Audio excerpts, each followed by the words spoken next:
Salut à tous, on se retrouve aujourd'hui pour une vidéo nouveau format sur ma chaîne. On va parler des mystères du cerveau et aussi des phénomènes paranormaux qui peuvent y être associés. Donc on va lier la science et les mystères. Alors les raisons de cette réflexion, de cette vidéo viennent d'un constat. Que je surréagis beaucoup aux films et aux émissions que je regarde d'ailleurs très peu parce que ça me perturbe, ça m'atteint. Et en fait la plupart des gens se moquent parce qu'ils ne comprennent pas que je le vis à fond. Pour eux c'est virtuel donc ça n'existe pas. Et ben en fait pour moi c'est pas du tout le cas. C'est virtuel mais mon cerveau considère que c'est réel. Et en fait je voulais avoir la preuve scientifique que pour le cerveau, que ce soit imaginaire ou réel, c'était vrai. Et je vois que en faisant des recherches, et en fait ça valide ce que je pensais de mon ressenti à moi. Pour le cerveau humain, émotionnellement aussi, on vit vraiment ce que l'on voit ou ce qu'on imagine. Hein. Donc quand moi je vois un monstre qui surgit dans l'écran, j'imagine qu'il est vraiment là et donc je le vis vraiment comme s'il était vraiment là. Hein. Alors oui c'est un peu ridicule quelque part, mais j'assume, hein, mais ça me perturbe vraiment de voir des films. Alors je peux pas regarder du coup des films d'horreur ou des films trop violent parce que ça m'empêche de dormir, enfin vraiment c'est très compliqué. Hein, voilà. Donc je sais pas si c'est un sujet vous qui vous intéresse, je sais pas comment vous réagissez quand vous voyez un film d'horreur, si ça vous fait rire aussi vous le vivez vraiment, mais voilà, sachez qu'il y a des gens comme moi qui le vivent beaucoup plus difficilement que les autres.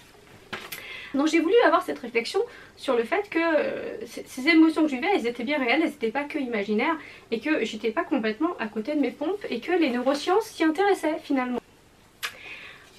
Donc on va déjà parler de la synesthésie. Peut-être que vous savez ce que c'est, pour ceux qui ne savent pas, voilà, la synesthésie c'est une association de sensations. Par exemple, un synesthète peut associer un son avec une couleur, un chiffre avec une couleur ou un son à un goût, comme l'écrivain Vladimir Nabokov, dont je vous montre le portrait. Du grec syn qui veut dire union et de aesthésis qui veut dire sensation, la synesthésie touche entre 4 à 5% de la population selon les scientifiques, mais il y aurait presque 20% de la population qui serait synesthète sans le savoir. Et oui, peut-être vous l'êtes et vous ne le savez pas. Il y a plusieurs degrés évidemment. Donc dans la synesthésie, il y a la chromesthésie qui est l'audition colorée, et oui, et peut-être même avec une texture. C'est le cas de Duke Ellington, c'est le cas de Vincent Van Gogh et de Kandinsky. Vous saviez pas? Eh bien si, ils étaient synesthètes. C'est plutôt la personnification des chiffres et des lettres, voire même des jours qui sont associés à une couleur. Ils peuvent être personnalisés, par exemple, pour certains le 5 ça va être rouge, pour certains le 5 ça va être la tristesse. Voilà, c'est très personnel à chaque individu. Et on a aussi la spatialisation, donc des séquences spatialisées. Les synesthètes une façon de percevoir l'environnement complètement différent de nous. Ils vont spatialiser des choses que nous n'allons pas, individus non synesthètes, spatialiser. Alors on ne connaît pas particulièrement et spécifiquement les raisons de la synesthésie, mais on pense que c'est lié à l'acquisition de la lecture, puisque la lecture développe et requiert dans le cerveau des parties normalement dévolues à la perception des couleurs. Donc il y a un lien véritablement certain entre les zones du cerveau stimulées par les lettres, les chiffres et les couleurs. Et on pense que c'est en partie génétique, puisqu'on a des groupes comme ça de personnes synesthètes dans une seule famille. Le synesthète le plus connu s'appelle Daniel Tammet. Donc il fait partie de ce qu'on appelle l'autisme savant, il est l'autiste Asperger. Alors ce génie a en 2004 récité les 22 514 décimales du nombre pi, et tout ça en 5 heures. Donc c'est un génie mathématique qui a une mémoire hors norme, hein, donc là il utilise des capacités cérébrales que très peu de gens ont. C'est un génie linguistique, hein, effectivement il sait parler 12 langues. Et ce polyglotte est capable d'apprendre une langue en une semaine. Oui, hein, il a appris le finlandais, notamment en une semaine. Donc la synesthésie fait l'objet de nombreux travaux, notamment aux Pays-Bas. Donc la synesthésie au niveau cérébral est liée au système limbique, qu'on a pu évaluer grâce à la neuroimagerie. Et donc plutôt dans l'hippocampe du cerveau où on va trouver plus de fibres conjonctives, une densité de matière grise plus importante, une surconnectivité du cortex liée aux émotions et un cortex visuel plus actif que la plupart des gens. Donc voilà, on voit déjà que le cerveau a des capacités à développer que la majorité de la population ne va pas développer, et on va voir qu'il y a des mystères qui vont aller encore plus loin que la simple synesthésie, si tant est qu'on peut dire qu'elle est simple. On va parler maintenant de télékinésie et de télépathie dans un côté un peu plus scientifique que paranormal, mais on va voir qu'il y a peut-être des liens. Alors, on n'a pas de preuves scientifiques, hein. Les neurosciences n'ont pas de preuves scientifiques de la télékinésie, même si ça évolue récemment. Il faut savoir que la conscience est apparue très tard dans le cerveau, enfin est apparue très tard. La connaissance de la conscience dans le cerveau n'a pas toujours été très évidente. En effet, si on prend 400 ans avant Jésus-Christ, Aristote pensait que l'activité du coup mentale, de l'esprit, la conscience était située dans le cœur et non dans le cerveau. Donc il s'opposait à ça à Platon qui lui était convaincu que c'était dans le cerveau, mais on l'a découvert anatomiquement beaucoup plus tard, c'est-à-dire par Léonard de Vinci qui a écrit sur l'emplacement du cerveau, donc là, hein, et pas au niveau du cœur. Mais vous voyez, ça n'a pas toujours été une évidence pour tout le monde et à toutes les époques. Donc Léonard de Vinci, grâce à la dissection, effectivement, a découvert ça. Et donc aujourd'hui, on est capable de dire que le cerveau a globalement 4 zones, même si elles ne sont pas aussi distinctes que sur ce dessin. Les 4 zones vont communiquer entre elles. Donc on va avoir le lobe frontal, qui est plutôt associé à la langue, le lobe pariétal, à l'espace et au sens, le lobe temporal, pour tout ce qui est de la mémoire et des émotions, et le lobe occipital qui concerne plutôt la vision. Mais c'est très globalisé parce que c'est bien plus complexe que ce que je vous raconte là. Donc il faut savoir que le neurone est une unité fonctionnelle et nous en possédons environ 90 milliards. Et que chacun de ces neurones a 90 000 connexions chacun. Hein, voilà. Et donc ces neurones se régénère en permanence puisqu'on peut estimer qu'on a environ 500 000 nouveaux neurones par an. Hein. On les crée en fait en permanence, il en meurt et il en renaît, et donc les connexions également. Donc on serait en soi toujours capable de développer notre capacité cérébrale à faire tout un tas de choses. Hein. Alors comment on connaît l'activité électrique du cerveau? Alors, depuis 2 siècles, on a pu observer l'activité électrique du cerveau par tout un tas de machines. L'IRM fonctionnel, l'électroencéphalogramme et le NIRS, qui est globalement un proche cousin de l'électroencéphalogramme. En 1875, les premiers électroencéphalogrammes ont été testés sur les animaux et il faut attendre 1929 pour que l'homme du coup soit testé également. On va observer quoi sur ces documents? L'activité électrique du cerveau, c'est-à-dire les ondes liées à des états. Je vous explique. Les ondes delta, par exemple, c'est celles qui sont plutôt assommées à ce qu'on appellerait aujourd'hui le sommeil profond. Et on va voir qu'il y a plein d'états, et donc il y a plein d'ondes très différentes qu'on va pouvoir observer. Les ondes gamma, c'est quand on est très excité. Voilà, c'est le matin de Noël, on a envie d'ouvrir ses petits cadeaux. Et ben là, on a des ondes plutôt gamma. Donc en fait, en fonction de notre état émotionnel, on a des ondes différentes dans l'activité cérébrale de notre cerveau.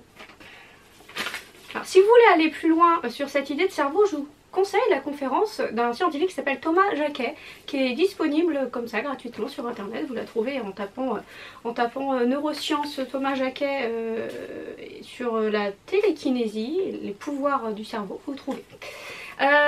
Donc il explique également que pour le cerveau humain, faire une chose et l'imaginer en fait est exactement la même chose. Parce que c'est la même zone dans le cerveau qui est activée. Si vous faites une action et que ou bien vous imaginez faire l'action, en fait, votre cerveau pense que vous la faites vraiment, même si vous ne faites que l'imaginer. C'est grâce à cette découverte d'ailleurs qu'on arrive à adapter les mains robotisées.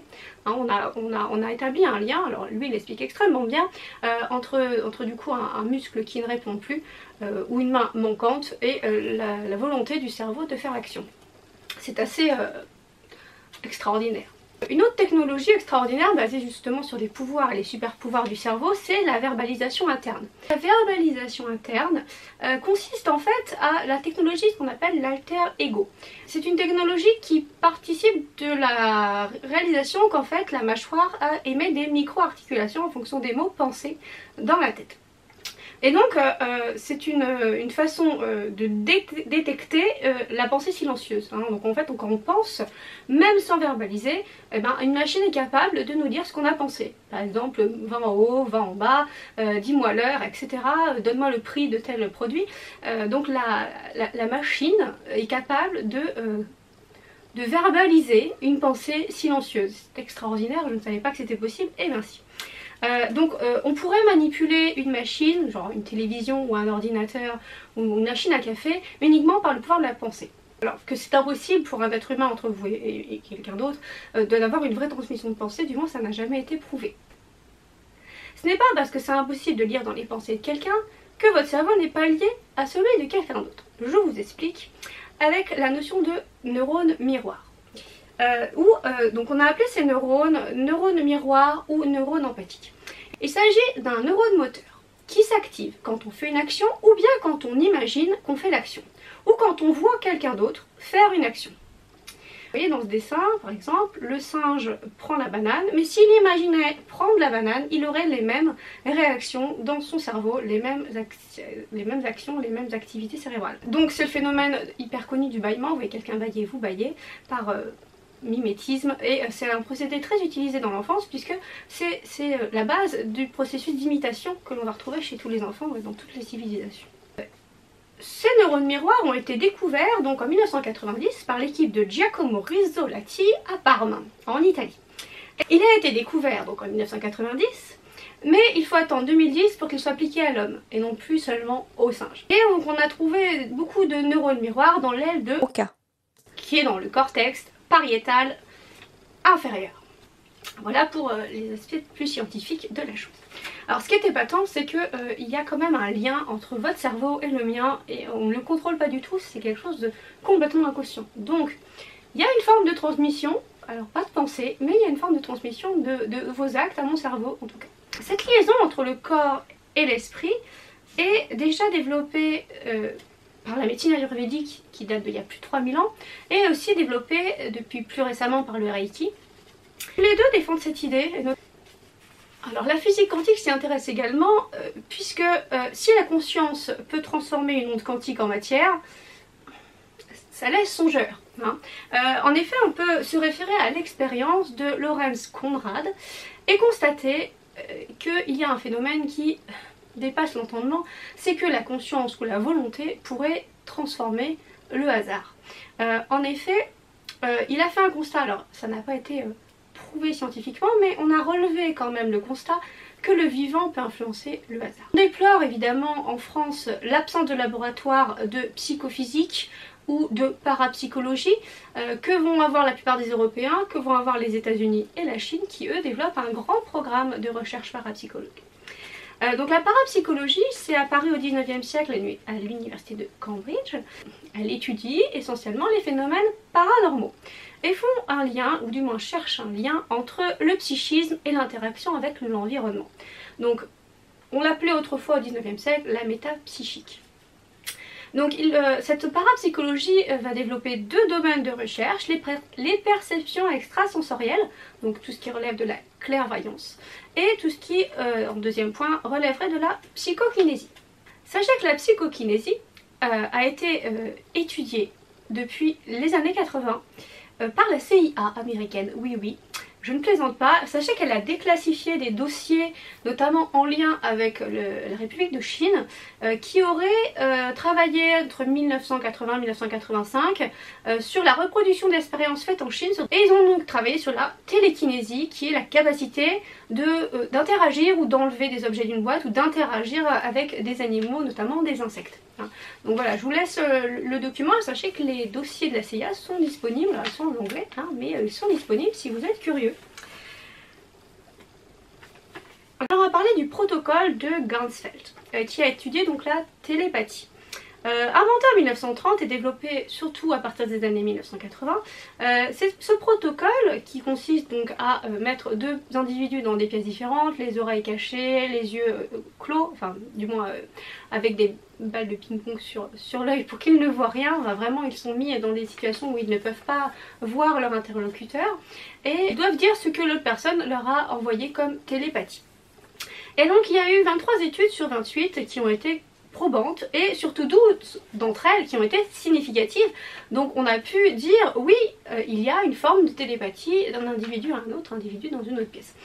Et donc ils ont pu en conclure que c'était pas du mentalisme, car les sujets n'étaient pas en contact. Néanmoins, ça n'a pas été plus étudié que ça, la reproductibilité notamment scientifique n'a pas été aboutie, et donc on ne peut pas certifier que la télépathie existe d'un point de vue scientifique. Mais les études constatent que oui, il y a quelque chose qui est à creuser, du moins. Et Beischel, docteur en pharmacologie, a développé une recherche scientifique sur la médiumnité. Elle est professeure à l'école de psychologie de l'université de Sherbrooke et directrice du département de recherche sur la vie après la mort à l'Institut mondial d'exploration scientifique en Arizona. Donc on voit que les Américains sont déjà à un haut niveau de réflexion sur le sujet puisqu'ils ont carrément fait des instituts d'exploration, ce qui prouve vraiment leur intérêt. Donc elle développe en fait ses recherches scientifiques dans ce livre, hein, Médiumnité, quand la science confirme. Je suis très curieuse de le lire, mais de ce que j'en ai lu, c'est assez intéressant. Alors, pour parler de l'influence maintenant de l'esprit sur la matière, sachez que Sébastien Lilly, qui est co-créateur de l'INREES, qui est à dire l'Institut de recherche sur les expériences extraordinaires, et donc qui est président également de cet institut, est allé beaucoup plus loin et donc va écrire pas mal d'articles sur la façon dont l'esprit peut interagir avec la matière. On peut aller beaucoup plus loin sur le lien entre les capacités cérébrales et les capacités d'auto-guérison du corps. Et là, on va se référer à un événement de 2003. Phakyab Rinpoché. Donc un moine bouddhiste qui a eu une gangrène du pied droit suite à ses tortures et sa mise en prison au Tibet pendant 3 mois. Il faut savoir qu'il est donc allé à New York, qu'il est allé à l'hôpital et que les médecins lui ont dit qu'il avait une gangrène et qu'il fallait amputer. Il a refusé cette amputation et il a décidé de faire de la méditation pour se guérir. Il pensait qu'avec le pouvoir de son esprit, il arrivait à guérir. Et bien figurez-vous qu'il a réussi. Alors il a mis 3 ans à méditer pour réussir à passer à côté de l'amputation, à guérir cette gangrène. Alors les médecins sont sans voix, ils n'expliquent pas le phénomène. Sachez néanmoins que le docteur William Buchel, qui est son docteur, a dit que la pratique de la méditation était plus efficace que toute intervention médicale occidentale. Donc je trouve ça très bien que la médecine finalement relève que oui c'est possible, hein, ils ne l'expliquent pas mais ils disent que oui c'est possible. Donc ce médecin du coup a choisi d'étudier ce moine et en 2010 il a fait passer des IRM lors de ses séances de méditation pour voir un petit peu comment ça fonctionnait. Dernier point dont on va parler sur les pouvoirs du cerveau, mais plus globalement maintenant du corps humain, on va parler de biophotons. Donc les biophotons, c'est l'émission spontanée de lumière d'intensité faible, que l'on va aussi appeler chimiluminescence, à la différence de la bioluminescence que l'on va trouver dans certains champignons, dans certains insectes, notamment les coléoptères. Et en 2002, la physique quantique a parlé de champs électromagnétiques des êtres vivants. Ce terme de champ électromagnétique des êtres vivants est entré même dans les sphères et les milieux scientifiques. En 2015, on va s'appuyer sur les bases de ce biofield et ses implications dans la médecine. Vous voyez qu'on est vraiment... On creuse, on commence enfin à creuser sur les capacités énergétiques et les capacités d'émission de lumière du corps. Alors, est-ce qu'il y a un lien avec l'aura? Je n'ai pas encore déterminé, si vous le savez, dites-moi s'il y a un lien entre le biofond et les auras. On a prouvé également récemment que le Reiki modifie le nombre de biophotons et que la méditation modifie le nombre de biophotons au niveau des mains et du front. C'est assez intéressant puisqu'on a localisé l'augmentation des biophotons par des pratiques énergétiques et la méditation. Donc je trouve ça assez patent. Lié à cette notion de guérison, on peut citer Audrey Monge, qui est une auteure qui a écrit Le mystère des guérisseurs et qui va parler du champ électromagnétique plus puissant chez les gens qui peuvent guérir de leurs mains et qui seraient donc capables de soulager la douleur rien que par leurs mains. Donc c'est très intéressant d'aller creuser aussi cette idée-là. Et pour vraiment clore le sujet sur les soins énergétiques, sachez que Anne Brennan a créé une école aux États-Unis où elle délivre un diplôme, oui, un diplôme des sciences de la guérison pour former voilà, des gens à faire de la guérison, car qui n'est pas de la médecine traditionnelle occidentale, mais qui a une approche complètement différente. Et moi je me dis pourquoi pas, quand on a plus de solutions, et ben pourquoi pas passer par cette médecine alternative qui pour le moment n'a pas encore forcément prouvé tous ses effets d'un point de vue scientifique, mais qui peut-être a des solutions à nous proposer, pourquoi ne pas aller les creuser. Donc voilà, cette vidéo est à présent terminée, j'espère qu'elle vous a plu. N'hésitez pas à me laisser des petits mots dans les commentaires, me dire ce que vous en pensez, si vous avez des choses à développer sur ces points, parce que je ne suis pas scientifique de formation, tout ça c'est des recherches personnelles parce que le sujet m'intéresse, mais voilà, je ne suis pas vraiment spécialiste de la question, donc s'il y a des physiciens quantiques ou des neuroscientifiques qui regardent la vidéo, n'hésitez pas à me faire vos retours. J'ai peut-être fait des erreurs également sur ce que j'ai trouvé, parce que voilà, peut-être qu'il y a des erreurs. Donc n'hésitez pas à me corriger, l'erreur est humaine, toujours dans la bienveillance s'il vous plaît. Voilà, donc j'espère que ce sujet vous a plu, et puis je vous dis donc bonne fin de journée, à très bientôt pour une prochaine vidéo. Ciao!